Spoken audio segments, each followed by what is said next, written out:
ஆலயா cotton வேட்டிகள் ஷர்ட்டுகள் wedding celebration 2023 IPL தொடரை வென்று நடப்பு சாம்பியனாக இருந்து வரும் சென்னை சூப்பர் கிங்ஸ் அணி 2024 IPL தொடரின் பிளே ஆஃப் சுற்றுக்கு செல்ல RCB அணியை வீழ்த்த வேண்டும் என்ற கட்டாயத்தில் இருந்தது.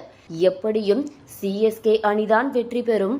அப்படி வெற்றி பெறவில்லை என்றால் பரவாயில்லை, RCB அணி இந்த முறையாவது சென்று கோப்பை வெல்லட்டும் என்ற நட்பு ரீதியிலான மனநிலையில் இருந்த CSK ரசிகர்களுக்கு போட்டியில் தோற்ற பிறகு RCB அணியும் அந்த அணியின் ரசிகர்களும் செய்த அலப்பறையானது அதிருப்தியை ஏற்படுத்தியது.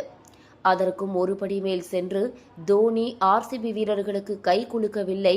விராட் கோலி ரசிகர்களை நோக்கி வாயில் கை வைத்த சமிக்ஞை என்ற அடுத்தடுத்த செய்திகளானது சமூக வலைதளங்களில் இரண்டு பக்க ரசிகர்கள் சண்டையை உருவாக்கியது.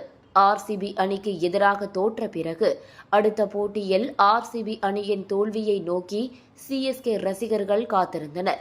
ராஜஸ்தான் அணிக்கு எதிராக RCB அணி தோற்ற பிறகு முன்னாள் CSK வீரர்கள் தொடங்கி திரைப்பிரபலங்கள் வரை அனைவரும் சமூக வலைதளங்களில் வெளிப்படையாக ட்ரோல் செய்து பதிவிட்டனர். இணையதளம் முழுக்க RCB அணிக்கு எதிராக பதிவுகள் தீயாக பரவிய நிலையில் அப்படி என்னதான் RCB பண்ணிட்டாங்க என்ற கேள்விகளையும் IPL ரசிகர்கள் எழுப்பி வருகின்றனர்.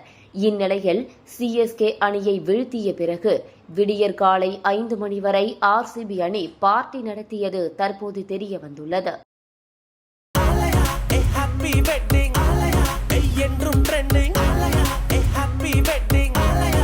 ஆலயா காட்டன் வேட்டிகள் ஷர்ட்டுகள் வெட்டிங் செலிப்ரேஷன்